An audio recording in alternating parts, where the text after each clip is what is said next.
What's up, everyone? Welcome to Pat's Chat, proud member of the CLNS Media Network. Make sure to hit subscribe to the Pat's Chat podcast, to Pat's Press Pass, and turn on notifications for when a new video drops on the channel. Also, subscribe to the Pat's Chat podcast, send a review, do all those fun things. Michael, how are we doing? I'm good. Should we tell everyone the big news? Sure. We're going to Netflix. This is our last free one. You got to sign up for the premium Netflix level tier. You need Netflix Plus to get our. I didn't even read about that. I just saw a headline about it, but yeah. Yeah, you know what? That's good. It's good for the podcast industry, I guess. Also, it's our last podcast because I'm going to win the Powerball tonight. Oh, really? How much is it up to? 1.25 billion, I want to say. Oh, that's pretty high. So you get, I think, 570 straight up cash. So no one will ever hear from me. If you don't hear from me again after tonight, that's why. It was a pleasure doing business with you all and you, Doug. But that'll be it for me. I'll be off to an island on a yacht. All right. Well, actually, wish you luck in that endeavor. What would you actually do? Because I think I'd honestly just sit in a chair and like stare at the wall for a little bit and be like, oh. Right? Like I wouldn't be extravagant. I'd just be like, oh, nice. Yeah, I don't think I'd buy like a private jet. No. I'd probably buy like a nicer house in a town closer to a major city. Yeah. I'd probably that would be Boston, probably closer to Boston. Not to be gaudy, but I'd probably upgrade my 2011 Civic. We'd probably, get it a little closer to the current year. That's fair. I might keep my truck. But yeah, I don't think I tell myself I wouldn't do things crazy differently, but I might. I don't know. I would just be happy to like pay off my student loans and mortgage, and then that's it. I go about life. I go to the grocery store and be like, I'm gonna get the nice stuff that's not on sale. It'd be great. The Patriots play the Ravens this week. Listen. I'm a little concerned about the Patriots, I think. Yeah, well, I mean, we're not going to probably do like the Schick edge matchup, whatever, that they used to do on ESPN back in the day. But the Ravens theoretically can run the ball. And yeah, the Patriots have had issues with that. Their injury report at practice, not encouraging. So yeah, it definitely is I wouldn't say worried, but it's a shaky week in terms of just not really playoff implications or AFCs, just confidence reestablishment. It's a pretty big week. Yeah, and listen, this team is already 11-3. As we've mentioned 1,000 times, they have exceeded expectations for what anyone thought this season would be. But expectations were low because of the Patriots roster heading into the season. And I think depth was something that was viewed as an issue coming into the season. And now when they play without Milton Williams and Robert Spillane and Will Campbell, that lack of depth is exemplified. And I think that's a big reason why the Patriots lost on Sunday against the Bills. And Milton Williams is not coming back against the Ravens. Robert Spillane was in a walking boot today. He's got an ankle injury. I don't know what his future holds this week against the Ravens. But if the Patriots are playing the Ravens without Milton Williams and without Robert Spillane, I don't think the run defense is just magically going to be solved and better. Open it up with a Rick Pitino take here. Milton Williams isn't walking through that door. Milton Williams he can't walk through that door. Robert Spillane is not walking through the door, and if he is, he's gonna have a boot on his left foot. I don't know. So I truly don't want to play into the whole like the Patriots are fraudulent. They only have the record because of the schedule they faced, all these different things, because they earned that 11-3 record. But I also think that you'd be whistling past the graveyard. I think that's the right phrase. If you didn't at least acknowledge that this team has not looked as good since, let's say, like the start of November as they did during the beginning portion of their winning streak. They sneaked by against the Falcons. They barely beat the Bengals. They didn't do much in the second half against the Giants. They lost to the Bills. Obviously, there's still a winning formula there because they won most of those games. But I think that you saw a few little concerning trends there that reared their ugly head against the Bills, and how you hope that that doesn't continue and get worse now against the Ravens, the Jets, the Dolphins, and into the playoffs. Uh, I'm just trying to speak truth. I don't want hmm. to Well, I'm not blow gonna. smoke up anyone's rear end. We're not gonna do Jets Dolphins worry at this moment. Like That's fair. those are not concerns. I think where I'm at is similar to last week. Is what I said going into that game. They did it for a half. Did not do it for the second half. You're gonna have to outscore the other team, and that's going to Yeah. be a 60-minute offensive showing. That's going to be like the defense is what it is right now. And we've said it since June that the roster was not deep. And as you're starting to see injuries, which happens in football, I don't know if you're aware, injuries Yeah. are, you're going to run into some, and they just don't have the depth to to make up for it. So, like Derrick Henry is going to be a problem Sunday night. Lamar Jackson, though he has been He's been someone pretty else bad. this year, could spring a couple runs on you. Like the running game is going to be an issue. I'm not really that concerned. I mean, Zay Flowers is great. Outside of him, there's not it's not an explosive receiving core. Mm-hmm. I just think you're going to have to go out there and say Drake may be the MVP, and you're going to have to say, hey, Josh McDaniels, remember how you have 4 wide receivers? Use all of them, not just Mac Hollins. You know, Right. they're going to have a better game offensively. And if you think of it that way and you think of them best case scenario, it's really not that concerning. They should be able to do that.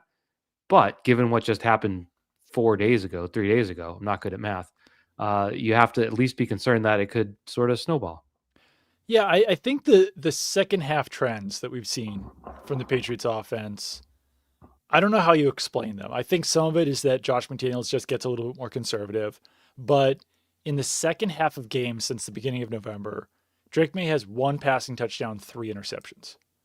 The Patriots, I believe, have 4 touchdowns in the second half of those games, and 3 of them were 50+ yard runs by Trevion Henderson. In the best drive, I read this in the Herald today, Was against the Jets. was against the Jets. Can I quote this That is writer? their only extended touchdown scoring drive in the second half of games since week 9. I know that that's kind of like a random cutoff, but that's kind of the way it's a these trend. things work. It's a trend. And so this writer I read in the Herald, he had a lot of EPA in there, and it was crazy. Just even Yes. Drake May's first half completion percentage in that time was like 76%, and second half was like 59%. Yeah. So pretty crazy. And His EPA per play is negative in the second half Yeah. of games. Yeah. So here's a quote from a writer, I forget his name.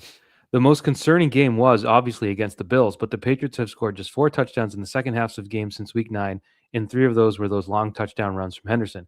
They've only had 1 longer extended touchdown drive in that span, and that came in the third quarter of their win against the Jets on a 6-play, 69-yard drive. So that's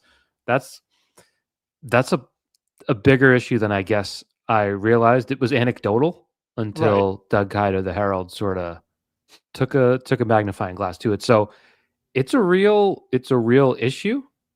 It's And interesting that a team it's a where weird Mike one. Vrabel preaches no naps, They take a lot of naps. they take a lot of naps. They're I nap- guess that's why he's they're nappy. preaching it, but it doesn't feel like they're able to consume that message. I don't know.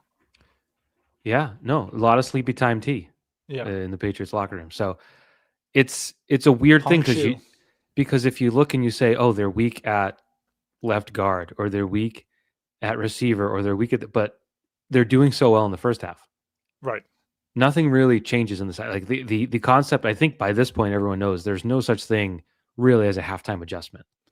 Right. It's not as if the coaches get on the whiteboard and everyone's sitting in chairs at halftime like, oh, coach, Yeah. what can we do to stop? Like it really changes are constant in the NFL. They have the tablets, they're constantly evaluating. So it's not as if they're getting figured out at halftime. They're just playing worse.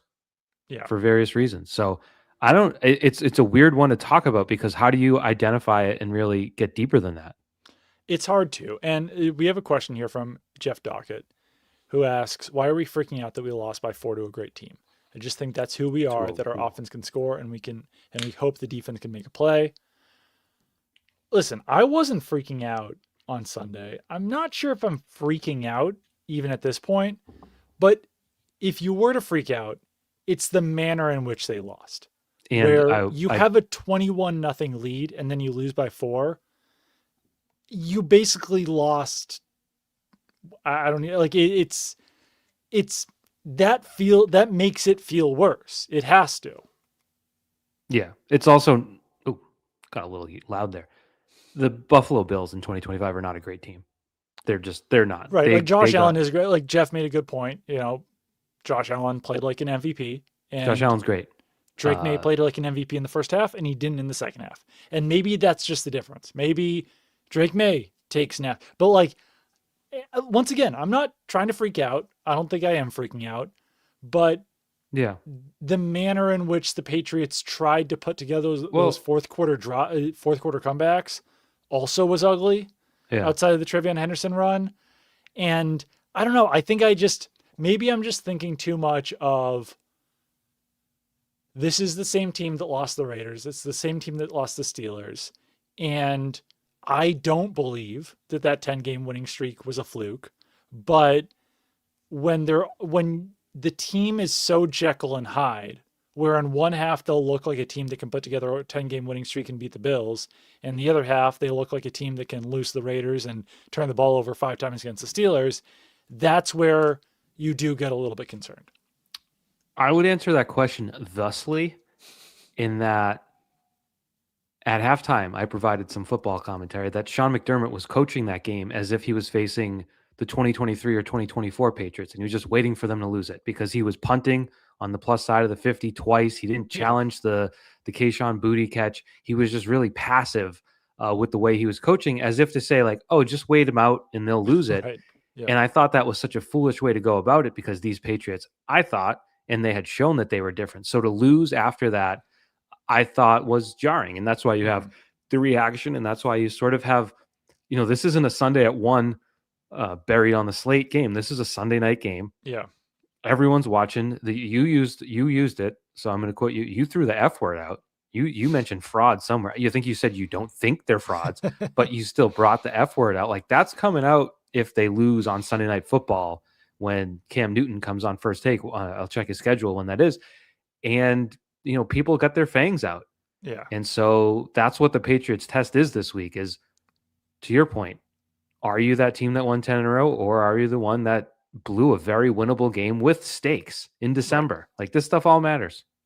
Yeah. And I think this game will do a good job of deciding what the expectations are when they inevitably get into the playoffs, because I can't imagine a scenario where they don't make the playoffs. It's hard. It's hard to do. Really hard to do. A lot of things would not have to go their way. But do you want to do make the playoff update?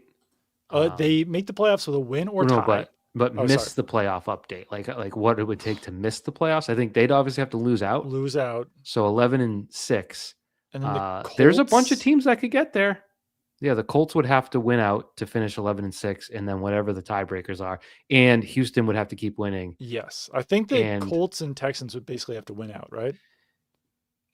Pretty much. No, the Texans are 9-5. The Texans are 9-5. They probably do face each other. Yeah. So the point is, I think we're going to talk playoff football in a month. I think it's going to happen. I feel it would be a wild turn of events. You also might get for the second time in the last 20 years they won 11 games and missed the playoffs. Yeah. How crazy is that they missed the playoffs in 2008? So I have a broiling take about the 2008 Patriots that I'm glad we finally get to cover here in Pat's Chat. Yeah. They didn't deserve to make the playoffs because every important game that year they lost. Yeah. They lost to the Jets at home in overtime. They lost. I'm trying to do it off the dome, but they beat a bunch of bad teams. I'm trying to remember some other big games, and unfortunately, it's past 9:00 on a weekday, so I have to look it up. But they lost at home to Pittsburgh. Remember, they got blown out when Wes Welker got blown up by Ryan Clark on a rainy day. They lost at Indy 18-15. They lost at San Diego. It was like all these games against good teams where it's like if you won one of them, I think they went 0-5 in big games. So yeah, that's fair. That seems fair. That's my take. They did beat the Arizona Cardinals 47-7, who then went on to go to the Super Bowl. True. So maybe my take is off. Maybe my take is askew, but that's my 2008 Patriots take. I have one other leftover thought from Patriots Bills. I think that if both those teams stay good, and maybe I made the same point on Sunday, but it's been accentuated since then. If both those teams stay good, this has the potential to be like the the biggest rivalry in, I don't know, like the current, certainly currently the NFL, because like Bills and Patriots fans are just both so ruthless that It's been pretty like nasty. like I can imagine at some point, or if this rivalry continues, the two sides being like, we're gonna meet in New York City and have like a battle royale. Like Yeah. it's gonna be like a purge It's a between these two great fan point bases. because it was Because never a like, fair fight during the Brady years. He went what? no, but like Bills fans, I give credit to them because they were like legitimately hopping in every Patriots fan and media members mentions, just going absolutely nuts Yeah. over this win. And then Patriots fans can always be like, you guys don't have a Super Bowl win. Yeah. And then, but then that makes the Bills fans even angrier and like more ruthless and going for the throat. We're like, this is going to be bloody. This is like, if both of these teams stay good, this is going to get real messy. I would agree with that. And I looked it up. Our guy, the guy that used to play Tom Brady, Okay. 36 games against the Buffalo Bills. Yeah. He lost 3 times. Yeah. They That's really had no crazy. chance to ever say anything. And So one of now, those was a week 17. Brady played the first half. right. Garoppolo played the second half. So not a real one. So there was And never Bills there was fans didn't care enough about the Patriots from well let's call like 2020 to this season. they Where did like it really wasn't that messy over the last 5 years either. they cared and they reveled in beating the crap out of it. Like I said, it wasn't a fair Right. fight. So it wasn't a fair fight for 20 years. It wasn't a fair fight for the past 5 years. I think there is a little tinge. I get a lot in the For You tab, a lot of the Bills and Patriots fans fighting. That's where Me I see a too, lot because of I can't help but click on it, then it just keeps feeding it to me. Yeah, and I would say this one I think there's a tinge of, I don't want to say fear, but I would say the Bills fans have their backs up on the potential for Drake May to be great. Yeah. And that could be good. Like Josh Allen's going to be there for a while.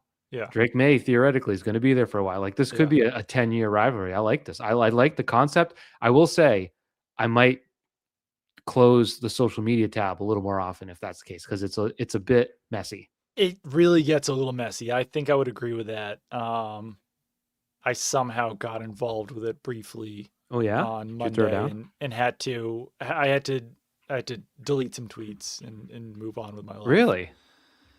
Yeah. So what'd you delete?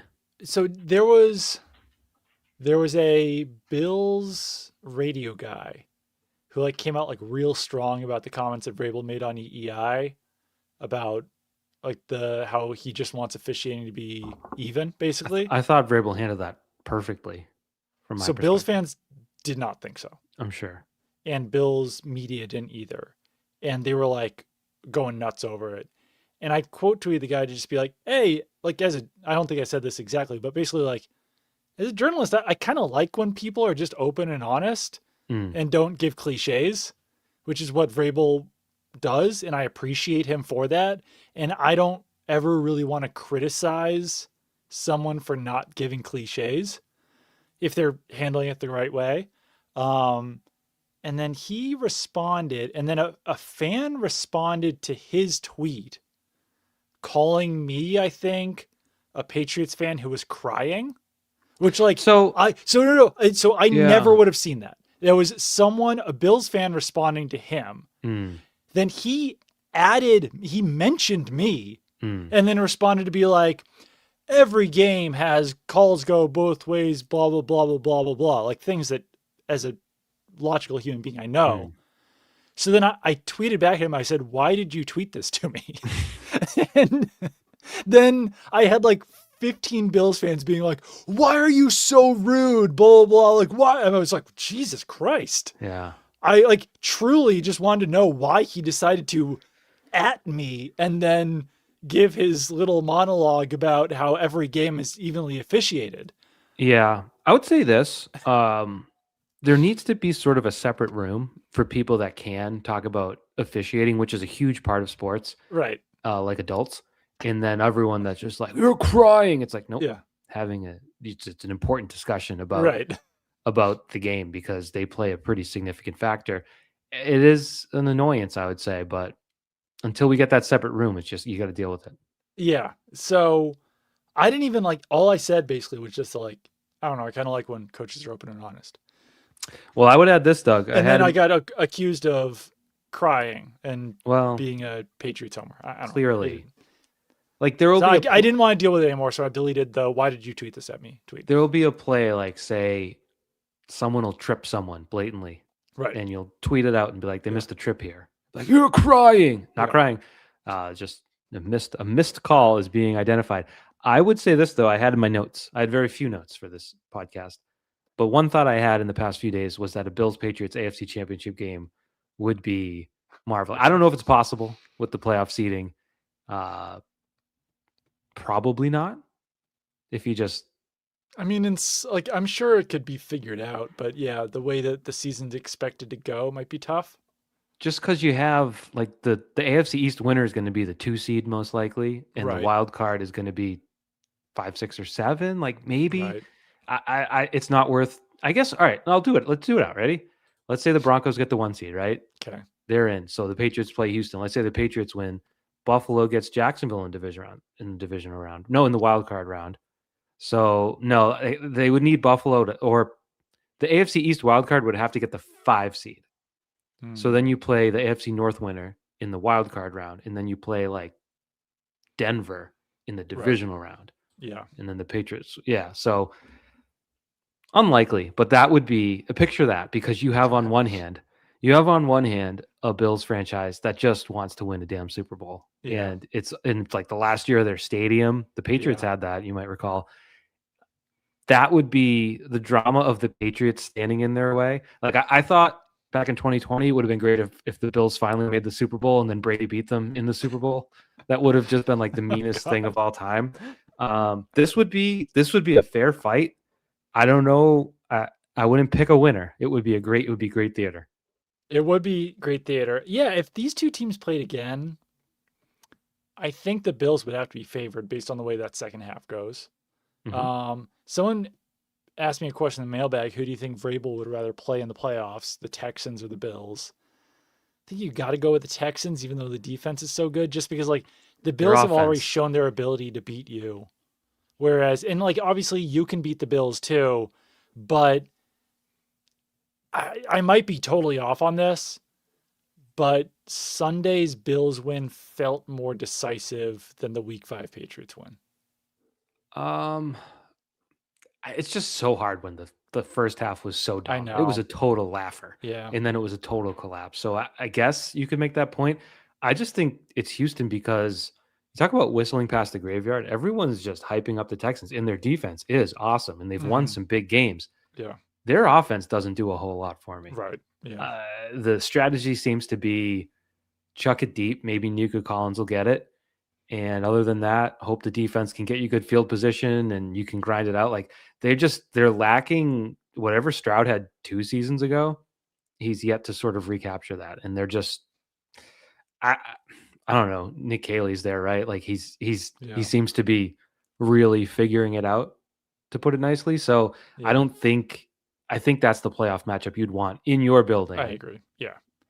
Not to say it would be easy, but I don't think either one is easy. I think there's been some tweets that ever since CJ Stroud had the moment with Caleb Williams after that game where he's like, "You're gonna have a great career," blah blah blah. It like ever since then, Stroud's career has not like it's gone downhill, and that was like a very funny moment to pull to do that as a second-year player, the rookie. Don't worry, young man. Yeah, you're gonna be a great kid. I was 22 once. I'm like 2 months younger than you.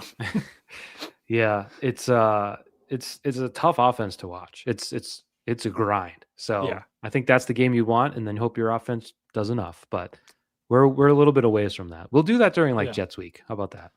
I think we might have talked about this. No, I don't think we did actually. The Stephon Diggs playing time against the Bills, in retrospect, was pretty bizarre. So, and I don't want to keep harping on the Bills game, but obviously it's a big thing. It's finally something different happened for the Patriots. It's what they have to fix offense was on right the field now. for what was that? It's what they have to fix right now today. The Patriots were on the field for 52 offensive snaps, and Stephon Diggs played 26. And I think they really wanted to mix different personnel packages because we saw Thayer Munford on the field for 10 snaps. We saw Jack Westover at fullback for 8 snaps. We saw Kairos Tonga at fullback for 1 snap. We saw a lot of pony packages with Ramondre Stevenson and Travion Henderson sharing the field together. We saw Kyle Williams for 5 snaps. We saw Demario Douglas for 10 snaps. And all of that essentially meant that Stephon Diggs was going to be on the field for half the snaps. Is there going to be a more motivated human being in Foxborough, Massachusetts than Stephon Diggs for that game? Probably not, right? Maybe Mac Hollins. Or maybe like for some reason. I'm not sure some why. Bills player going against Diggs. You know what I mean? Like, but no one in a Patriots uniform. So it just feels really weird in retrospect to be like, you know what? Our best wide receiver, just to prove that the wide receiver unit strength is the unit, we're going to take our best wide receiver out the field for half the snaps. And we're going to lean on Thayer Munford for, like, I don't know. Like, I don't want to diminish what they were able to do because they did do some good things with those mixed personnel packages. But like when you're taking Diggs off the field for Austin Hooper and Thayer Munford and Jack Westover and Kyle Williams and DeMar, it's just like at a certain point, maybe you are, I don't know. I using, I think a quote that Vrabel gave on EI, just like maybe a little too cute at times. It's a continuation too, because you had Diggs with 9 catches for 105 yards against the Jets. Right. And then immediately he's had 3 straight games with 50% or fewer of the snaps. Yeah. And he's not hurt. Right. He was a little, was he dealing with, a hip during that time? He said today that he's fine. Yeah. I mean, he's not injured. Right. He's banged up, hurt like a football player in December. So he said he had a broken finger, but that was a while ago. That was a while ago. I don't think that impacted him. But it was coming off the bye too. Like there's no right. Maybe you're like easing the knee, but you don't do that against the Bills. You do that with the Jets and the Dolphins coming up. It is strange. He's had 11 targets the past 3 weeks after having 11 targets versus the Jets. And he had 12 against the Bills, 10 catches, 140 something yards. Like he's shown the ability to be a game breaker. Yeah. Yeah. And the Patriots were barely on the field in the second half. So it's really hard to like fully assess what went wrong. But when you're not picking up any first downs, like it's kind of like everything was wrong. Yeah.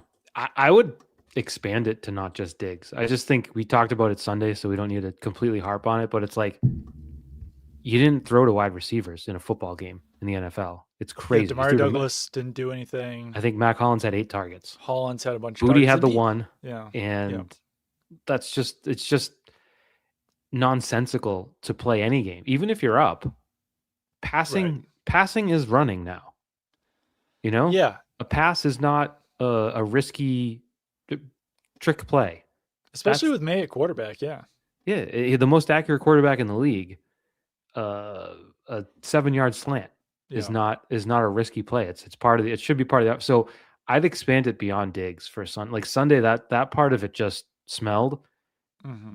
I would imagine, with I don't know. I want to say he had such a good first half. Josh McDaniels, everything he didn't do anything wrong.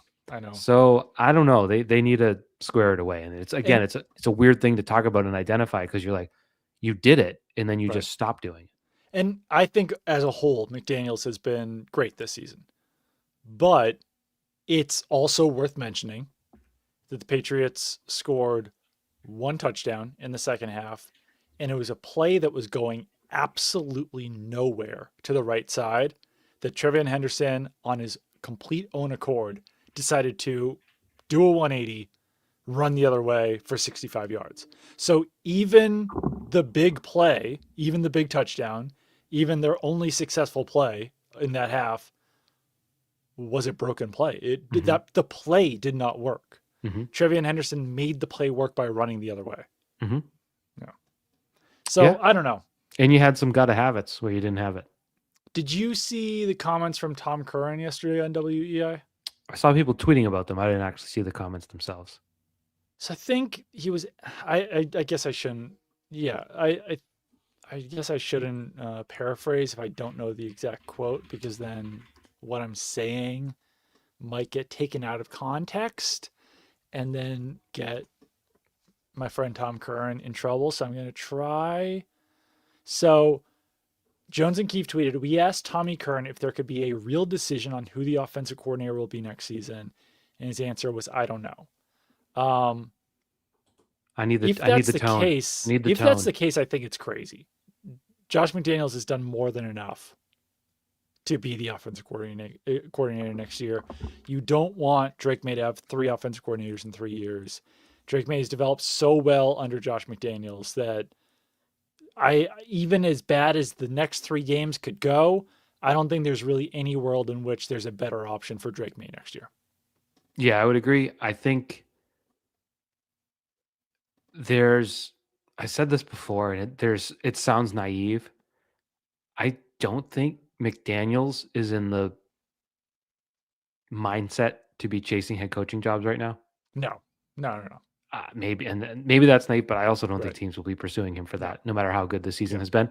I guess the crux of it and the insinuation would be that there's a friction between the head coach and the offensive coordinator, that it was like an arranged marriage. Right. It's an this is where you say this is an odd time to bring up stuff like that. Look at the Right. big picture. Like Yeah, and it like was a bad even week. It was a bad game. Like Drake May was bad Sunday. Could I go on to you and be like, Doug, is there going to be a change at quarterback next season? right.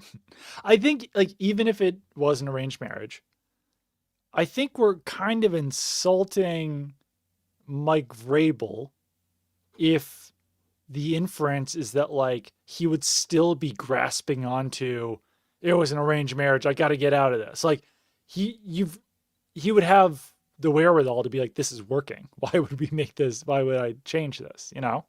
Right. Yeah. Yeah. I don't know. This would be, I guess, if you want to go down that road, you'd want to talk to someone that covered the Titans toward the last couple years of Rabel's tenure when, I don't know. I feel like the AJ Brown trade was like the breaking point of Right. Vrabel and control of what the team was doing, and I don't know where that would fit in that, but I think it's just odd timing to sort of, if that's what we're going to harp on right now. It is. Let's take a break real quick and talk about prize picks because prize picks is great. It's fun. Uh, we've been doing slightly poorly at it, but we're going to fix that this week.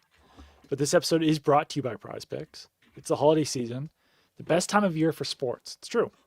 Bowl games, basketball matchups, playoff pushes, Patriots, Ravens, it's all happening at once.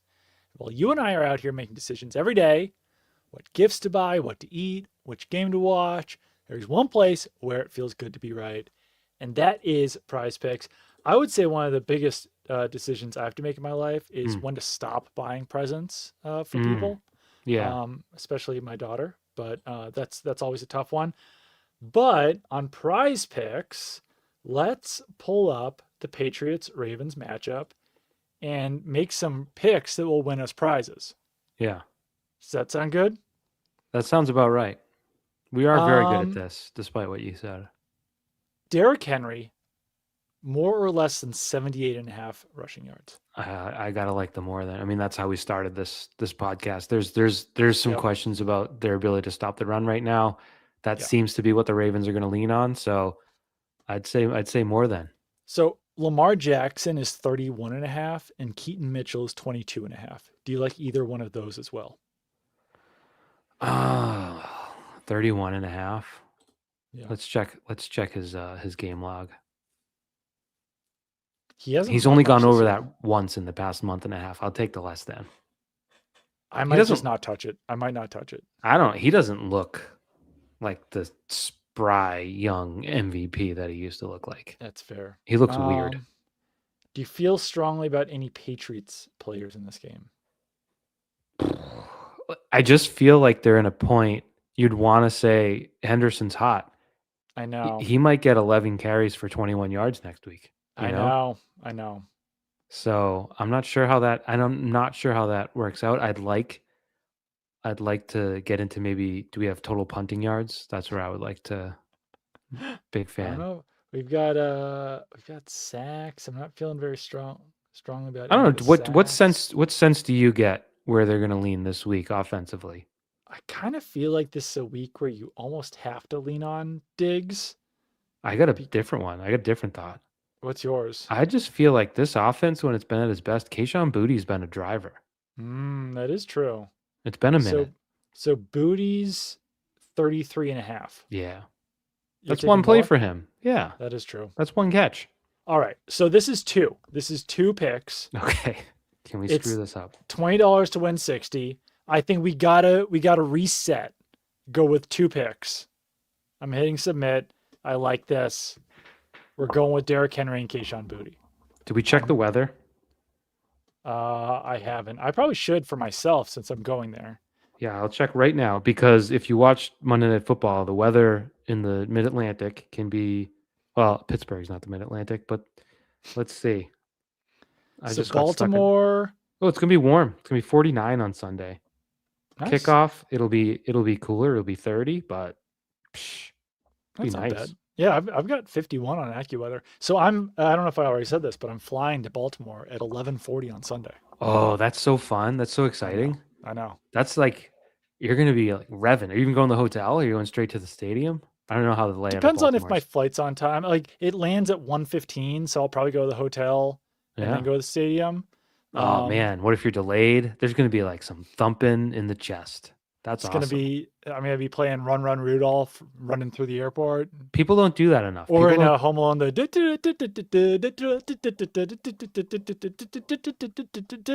Yeah, they're like, sir, you've been doing this for 30 minutes. No one's entertained. People don't do that enough. They don't take risks. They don't feel I what know. it's like I'm to gonna feel feel a little. alive. I The think the one in our family that we call, I forgot what we even call it. But you know the Mannheim Steamroller version of God Rest Ye Merry Gentlemen? It's like dun dun dun dun dun dun dun dun. Oh, I thought that was dun, dun. I always thought that was Trans-Siberian, but that doesn't make It's sense. not. It's But Mannheim yes, I Steamroller. got you. Yes. So that, like, if we're in a rush to do something, we'll play that. And That song's intense. it's intense. It's yeah. Did I tell you about when we went to the Polar Express this weekend? No. So you know how they do the Polar Express in Buzzards Bay? It's a train. Vaguely familiar. I've fortunately avoided such activities in my life. So it's like a train on the Cape. Elves come through, Santa comes through, based around the Polar Express, all that kind of stuff. Hot chocolate, perhaps. Hot chocolate. So even though we've done this multiple times before, I was in Hyannis. So we drove down to Hyannis. It was like 1:20. It started at 2. I was like, oh, we have time to like stop and go to the bathroom, all this kind of stuff. I pull into the address that I have for the Cape Cod Railroad, and there's nothing. There's not a parking lot. There's nothing.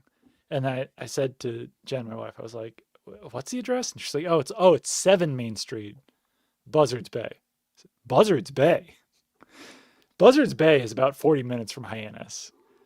The train's taking off at 2. It's 1:20. I am booking it. Oh, back over the bridge. Jen calls to be like, hey, do you think we're going to make it? They're like, probably not. I'm like, we're warning Olivia, hey, we might have to do this another day. We're so sorry. Blah, blah, blah. We drive up. It's 1:59 when I pull in the parking lot. And we get out of the car. Jen starts to explain, and they're like, what's your last name? And Jen gives her last name. They're like, all right, go to train car B, run. We'll give you your tickets. And then like, I'm sitting in the driver's seat because I think I have to park. And they were like, just park here. It's like on the side of the sidewalk. And we made it. It was a Christmas miracle. But just for all the people in the future, if you Google Polar Express Cape Cod, it's going to give you an address in Hyannis. That's not the address. It's in Buzzards Bay. That is nowhere near Hyannis. That is on the other side of the canal. Yes. Did you get to go over deep into the other side of the canal? Did you get to go over the railroad bridge though? Did you go into the Cape on the train? Yeah. I actually don't know where it goes to the North Pole, so it goes really far. Oh, it goes straight up. Yeah, that's cool. Yeah. I did. My grandparents had like an anniversary once at the Newport, one of those. I bet they had a bunch of anniversaries. And they did, but this particular one, it was a train dinner celebration sort of thing. They did in Newport, so the whole family was there. I got on the wrong bridge in Newport. A lot of bridges down there. I went to school 15 minutes up the road. There was a bridge there. So I got on, I think there's the Pell Bridge. and there's the Newport Bridge, maybe? I don't know. Okay. Yeah. I got on the wrong one. Oh no. And one thing about being on the bridge, you can't turn around. No. And they're like $11 in tolls. So Oh I had to my God. go all the way on, and then I had to figure out a way back. And it was the same thing where the train was like pushing off, Yeah. if that's the right term. Is that that's sounds like the right term? That's a boat term, but whatever. They're starting like the steam's blowing Yeah. out of, and like we're like running and getting on the door, and we made it. So that was fun though. It was entertaining. We went That's to going to be Newport you recently. Sunday. Newport is so far away. No, it isn't. It's like over an hour for me. I don't know. Yeah. It's not that far. Feels far, It's I not far. guess. You know what You it think is. of Rhode Island as being like 30 minutes away, at least for me, and Newport is not 30 minutes away. Usually we save this for, later in the podcast, but this is like every time I drove to and from school in Rhode Island, Roger Yeah. Williams, shout out Roger Williams, you got to take 24 north, and then I think it was 24, but either way, you got to get on 195 for a quarter mile.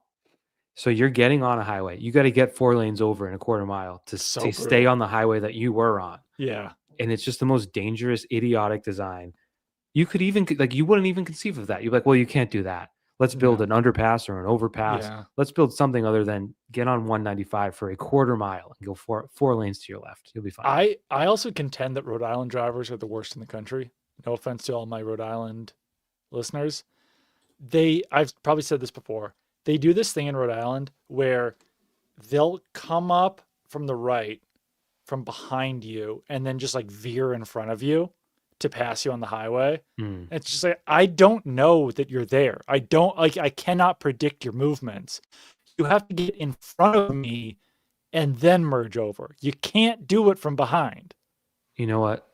I think all drivers in all places are bad at driving, so I never buy into anyone being the worst drivers. Middle of the road Mike over here. No, I think everyone is bad. So take that.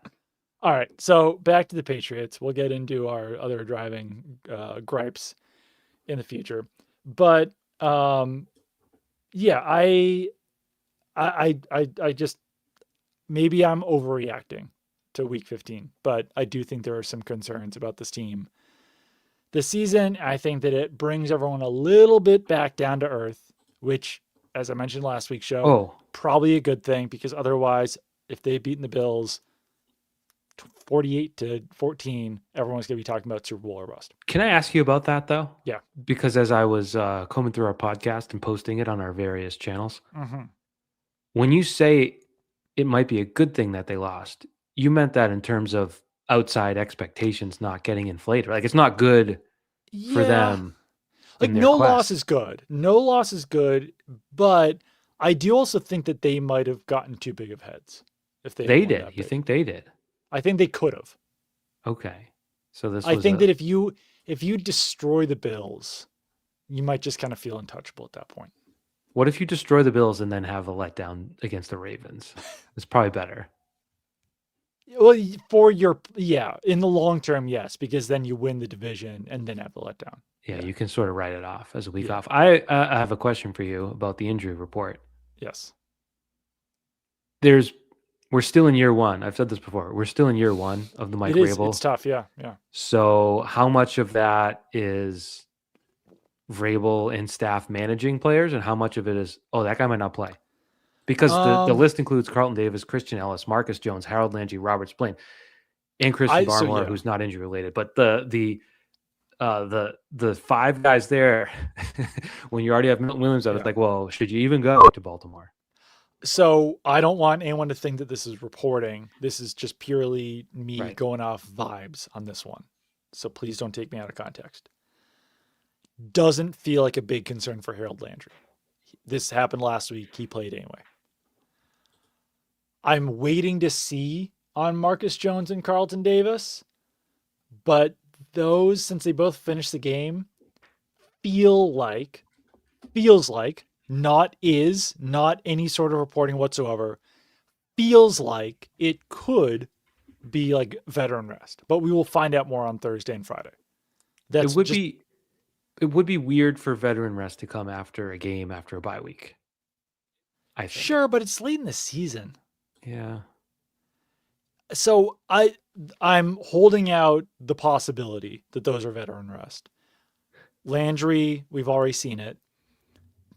And then Ellis is an illness. Christian Ellis Yeah. is an illness, Yeah. which you don't want to downplay, but 99% of the I time when a mean, guy goes on the injury report with an illness, he's over it by Sunday. I'd also say this if you got the scales. I'm so Yeah. much bigger than you. Like I need a doctor to fix my camera. Anyways, on the scales of justice or Yeah. whatever, you have Christian Ellis missing practice due to an illness, and you have Lamar Jackson missing practice Right. due to an illness.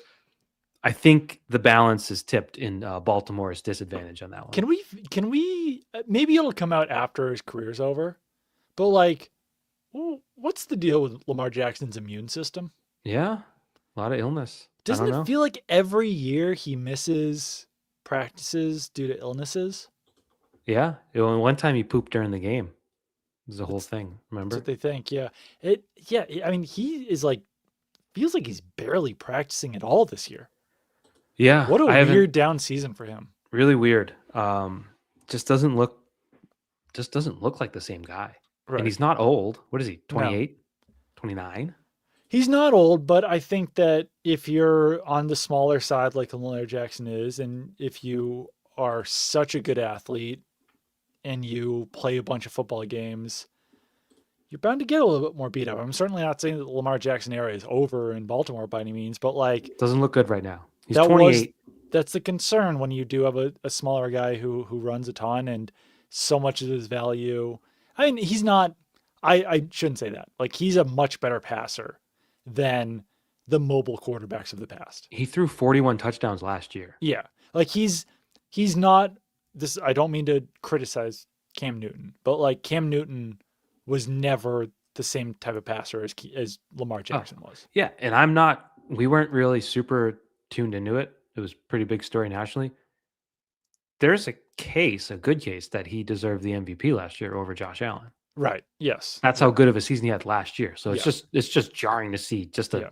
a And gross I don't year. think that's like this steep decline. He was injured this year, so that probably has probably plays a big factor. What'd you think of Cam Newton getting kind of mad that Philip Rivers made a comeback before he did? I think I've said this. I'm consistent in this. Cam Newton is good at being the guy that talks on TV and gets people riled up. I don't know what to tell you. Like, did he make a good point? No. Was it logical? Was it smart? No. Was it entertaining? Yep. Did it piss Yeah. people off? Yep. Like he's good at doing that. I Yeah. don't. Am I a genius for seeing? Like, it's not a No, it's complicated, true. not a Yeah. complicated thing. If you can say stuff and Yeah. get people mad about it, you It's have weird saying succeeded. about yourself, but I guess like he's playing the wrestling heel when he does that. Yeah, and Yeah. I saw a clip of him today. Who was it with? I forget, but You damn well know what show it was on. I have a schedule synced with my calendar, so I know what show he's on. But he was talking about how someone said he's the only black quarterback on TV, and then he's like, "Yeah, and I didn't get the Tom Brady or Tony Romo deal. I'll tell you that much." And it's like, you're also not a color commentator on games on major networks. You are on First Take but maybe other shows. So, but So guess what? did he want to be a color commentator I think he or wants the Tom analyst? Brady money. Right. I don't know what he wants to do. But so the point is, it was going crazy. Everyone was mad. Yeah. And do you know what my reaction was? There goes Cam Newton again, Yeah. getting some tweets and It'd be viral interesting if moments. he was a color commentator. I wonder if he would adjust his approach. I don't know. So Robert I don't want to Griffin be. III is no longer on TV. I don't believe he is. Okay. Yes, I don't want to be mean to Cam. Mm-hmm. Perhaps he'd like to do Pat's chat if we could get him on one of these days. That'd be great. When he talks about Josh McDaniels being a genius, and he's done it this year, he'd be like, "Oh man, you go to New England. I had never pointed out the mic before," and it was like, "Oh, what were you running?" You know. So could he be a good color commentator? I bet he could be an entertaining color commentator. But sure. would he give you the insight that theoretically you're paying the big bucks for? Remember how good Aqib Talib was at it? He was great. Then he got into some trouble, and I think that know, it's ended too bad. abruptly. Yeah. Those games, because he always got like the F game on Fox, That was and great. it was always like the St. Louis Rams St. Louis against the Texans or something, and you're like, they'll just throw Aqib there. He'd wear a nice suit and would be himself. Yeah, it was great.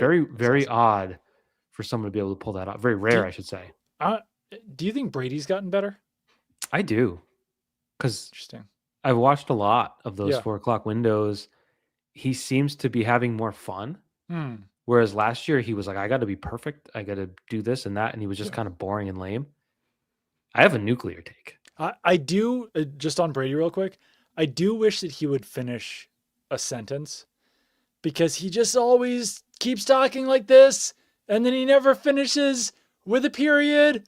It's just a run on. I just wish he'd like just close the thought. Just close it up. He talks like JFK on Clone High back in the day. Yeah. I don't know if that's Yeah. too deep of a cut. I have a nuclear take. Sure. I don't know. I don't know if I want to say it, but it was annoying last year. We're in a safe space. I don't even think it's. I don't think it's negative. I want to start by saying it's not negative. Okay. I don't think it's some great American tragedy that Greg Olson got bumped to the number 2 spot on the Fox lineup. I don't I don't think it is the crisis and tragedy that so many made it out to be. And granted, like, was Brady the best? Is Greg Olson the great? This is Right. a job where every game you got a big third down here. Yeah. Oh, okay. Thank you. Yeah. Like Troy Aikman's one of the best of all time at it. Yeah. They'll go to replays. Like, watch this pass here. His tight end cuts in and gets open, makes a nice grab, and it's a first down. This is not, the most important critical job in the world. You just got to be calm and cool and Yeah, I not could annoying. understand Greg Olson himself being a little perturbed about it, but I don't know if it need to be a huge thing. I will There say, were I think marches. someone, There were marches on the Fox headquarters in Los Angeles in honor of Greg. there was Olson. a there was a January 6th for Greg Olson. I Yes, remember exactly. It well. Yeah. They stormed the Fox building. Yeah. I think someone tweeted this. I forgot who it was. I just saw it. Pissed off Troy Aikman might be the best color commentator because he was real pissed off on Monday night that the Dolphins were like huddling when they were down by 25 points. And I was right there with him. I was like, what the hell are you guys doing? Yeah. What are you doing? I think Mike McDaniel just wanted to bench Tua. So he was like, we cannot win this game. I don't think so. I don't think they could run a hurry up effectively, to be honest with you. I think at that point they were struggling, and I don't know, that offense stinks. Tua played, he was one of the worst quarterbacks I've seen this season on Monday night. Yeah. I mean, the pick, they were driving, they're moving, and that was just like no pressure, throws it off his back foot and lets it slip out of his hand and just no velocity whatsoever. The 2 10+ yard sacks he took too. It's just like, get rid of the bro, ball. what are you doing? Running backwards. You're running backwards 30 feet. Yeah. 10 yards is 30 feet. He was getting smoked on those somehow too. Surprise of the night, and this is Patriots related because they're going to come to New England on week 18. The Dolphins were thumping. They seemed more comfortable in the cold than Pittsburgh did. They just didn't have a quarterback. I think any other NFL quarterback in that game might win the game for Miami. Dolphins run game is really good. And they put like 4 guys in the backfield. It's crazy. They're like bringing it back to Navy days. Miami. It's the wing T back there.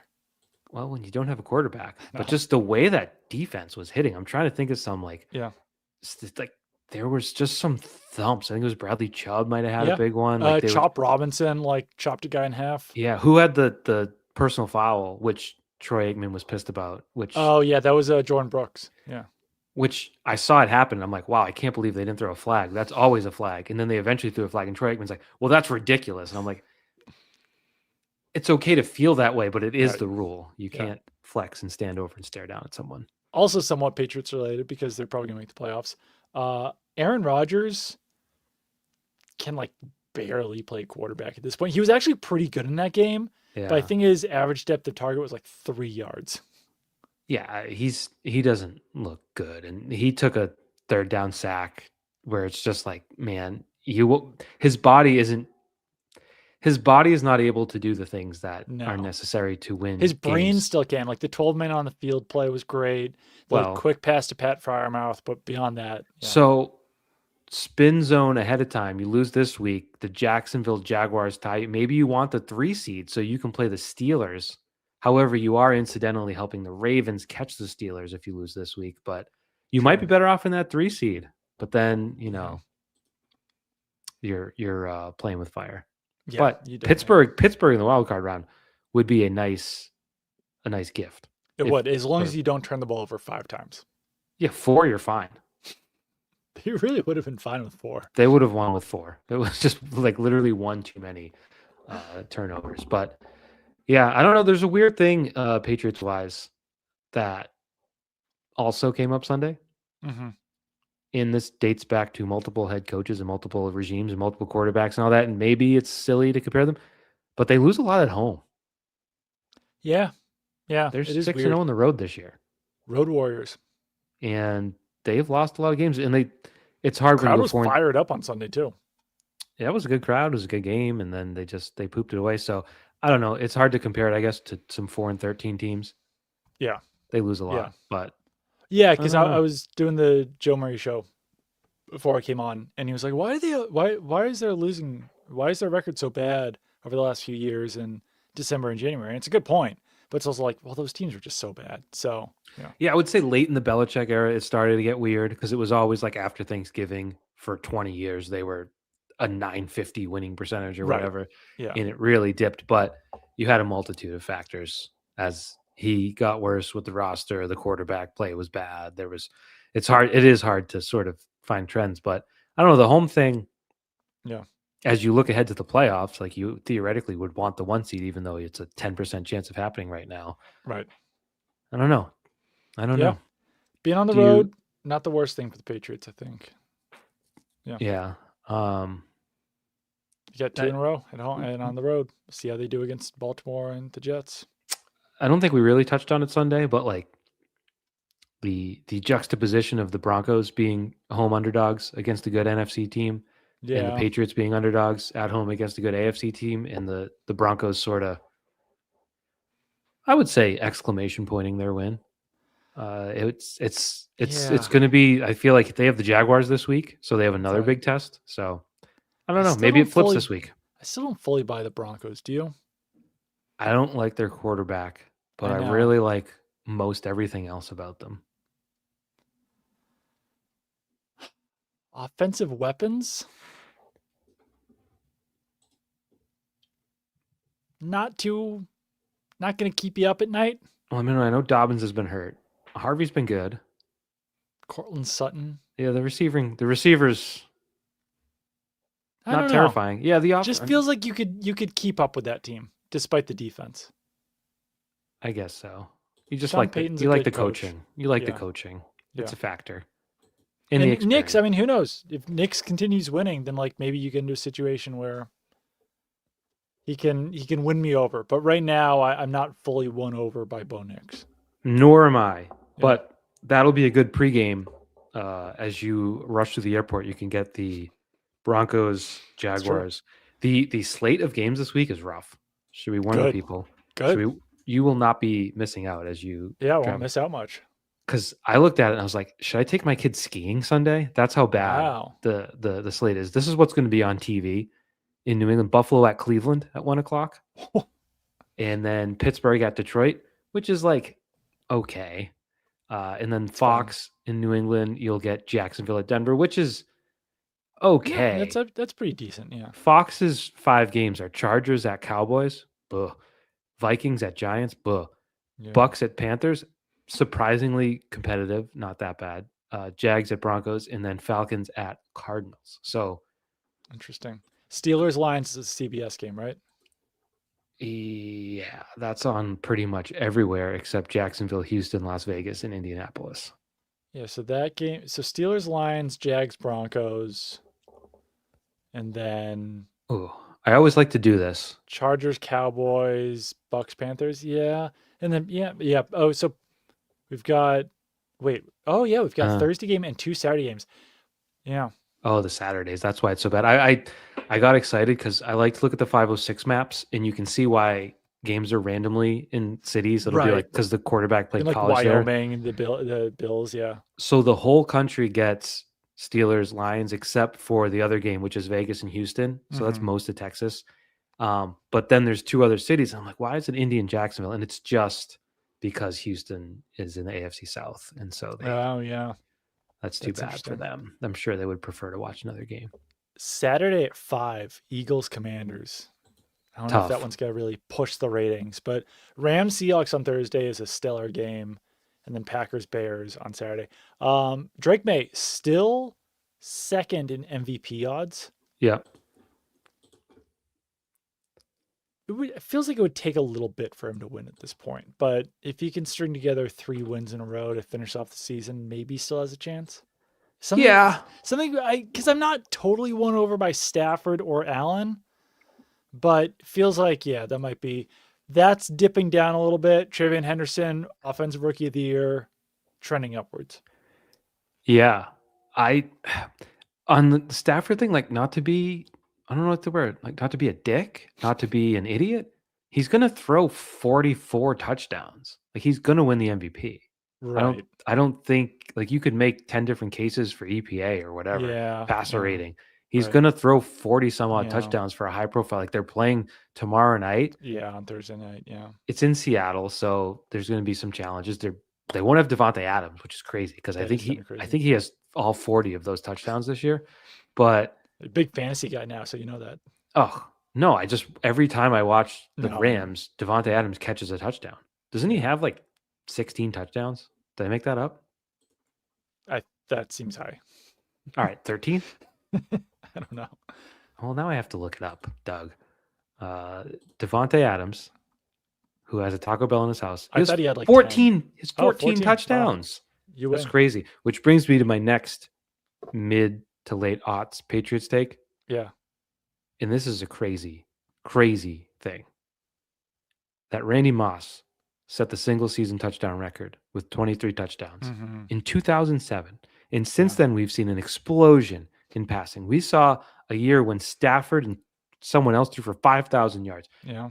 We saw the rules change in real time. You can't hit the quarterback. You can't touch the receivers. And still, no one has come close to 23 touchdowns in a season. It's true. Yeah. How is Pretty that wild. possible? Like, It's really crazy. What are we doing? I Like know. that, like what Randy Moss did in 07 was obviously elite, special, alien type stuff. Teams hadn't figured out cover 2 at that point. Well, he was uncoverable. But like you've it's true. I had know. Calvin Johnson enter the league since then. You've had Larry Fitzgerald. You've Right. had Antonio Brown. You've had whoever. I mean, he's not really your tall receiving. You've had N'Keal Harry. He's very large. There's just so many guys and so many teams that are just all geared to catching touch. So Devontae Adams had 18 in 2020. That's the closest anyone's come since 2007. That's crazy. It's truly wild. Jamar Chase had 17 last year. No one's had 20 other than Jerry Rice a million years ago. Crazy. Can I give a real quick take too? I'm glad I got to unload on that. I'm glad you got that out. Yeah. The Rams play Thursday night this week and then Monday night the next week. Really? It's like kind of an unfair advantage if every team doesn't get that. Like you might as well have a bye week at that point. Yeah, they should make them play Saturday in week 18 just to make up for it. Right, like it's Sunday, it's fair, but like I don't know, Thursday to Monday, doesn't that just seem like a slightly unfair advantage late in the season? No, I don't know. I guess not. It's negated a little because you're at Seattle and at Atlanta. Well, LA and Seattle are pretty close to each other. Yeah, but you still gotta travel. I guess that's true. At a night game in the middle on a short week. Yeah, I don't think it's that bad. I have one more take. Okay. We were talking about driving earlier. I wanted to save this because we were talking about driving for too long earlier. Good You know when you're on the Mass Pike and there's like 10 miles between exits? Sure. And you miss an exit and you're like, God damn it.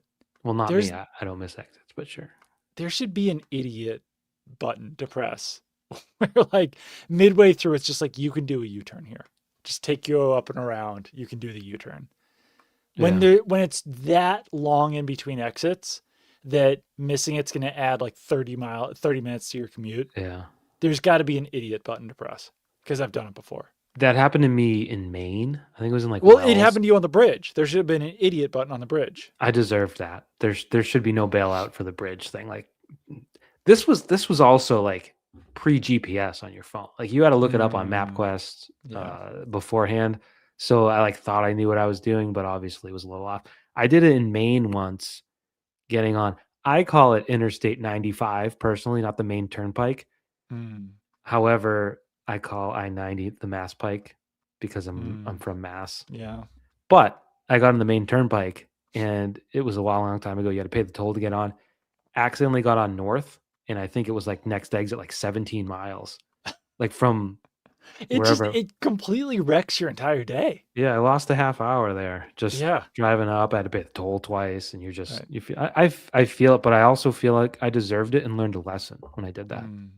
That's fair. All right. Well, we got a lot of nonsense out. We talked a lot about a lot. So I think I'm feeling pretty good about this one. Everyone got their money's worth. I have the comments up on the side. Can you bring up the last comment from Eric Emy? Yes. Once they lose to Ravens, the real panic will set in because they won't play anyone else good the rest of the year. And the next game will be them getting cooked in the playoffs. I think it'll be fascinating because the question earlier was why is everyone panicking because they lost to a great team? If they lose on Sunday, like that is like there will be people running around with their heads on fire, and you won't have that opportunity to prove it's true to like sort of undo it because you're going to Right. play the Jets, who start every game down 21-0, and then you're going to have Quinn Ewers on the road in week 18. Are they going to have Brady Cook and Quinn Ewers back to back? Yes. If Quinn Ewers even lasts until week 18. I don't know if he will. That seems wild that they're starting him over Zach Wilson. I guess like you might as well just to see what you've got there, but I don't think that's going to last. No. So it's an interesting, that's what's at stake. That's how we started this podcast, sort of. Is anything funnier than national reporters, even like I don't know the right word. I'm losing the right word right now. But like when they tweet the possibility of a Tua Tagovailoa trade, like it's not happening. He's guaranteed like $51 million. I think the cap hit's like $70 million if he's not on the team next year. Like he's either gonna get cut or they're just gonna keep him around in the Kirk Cousins role where you pay the backup too much because you can't cut him. But like no one's trading for Tua at $51 million. No. That's not happening. He's not worth that much money. Even if you get like the Dolphins would have to throw in a first round pick for someone to take on that contract. It's not happening. His salary next year has already been guaranteed. Yes. At $54 million. $54 million. $54 million next year, and he carries a 56.4 cap million. If they trade him before June 1st, they still take a $45 million cap hit. Yeah. And if they trade him after that, it's admittedly less. It's $13.4 million. Who's trading for Tua Tagovailoa next July?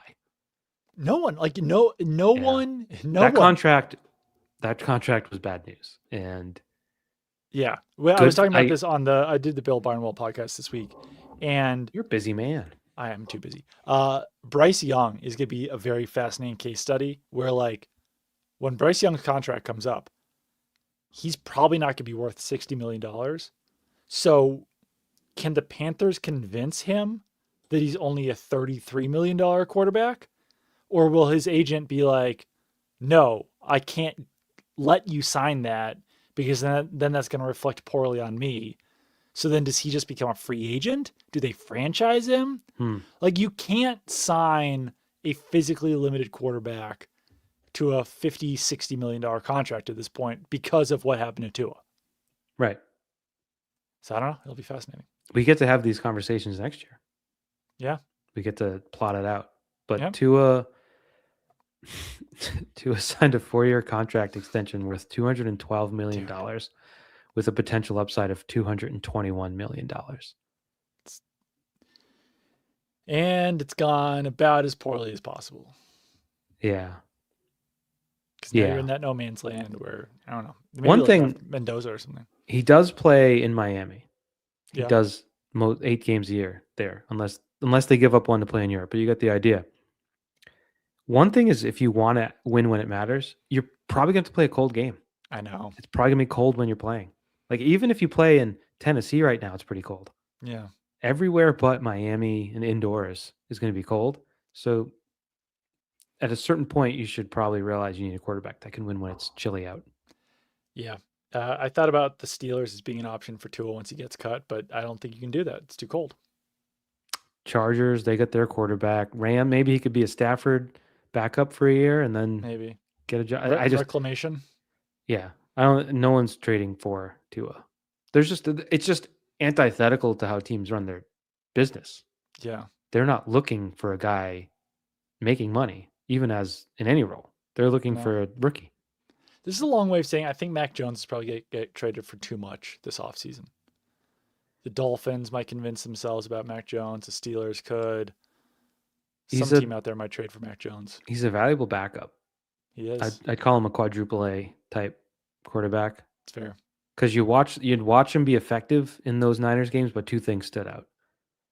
The arm strength, I think, has gotten worse. Mm, Some of the throws to the boundary yeah. and downfield are just like, get there, get there. Yeah. And then the other, still not a physical specimen. There was that No, game where it's he true. like literally died on the field, and then Purdy still wasn't ready the next week. Yeah. And he You was might like, have to like bank in 3 to 4 starts missed. Yeah. yeah, just I don't think he's built to be a 17-game NFL starter. Yeah. Yeah. But valuable backup. For sure. Okay. We'll talk to you guys later. Goodbye.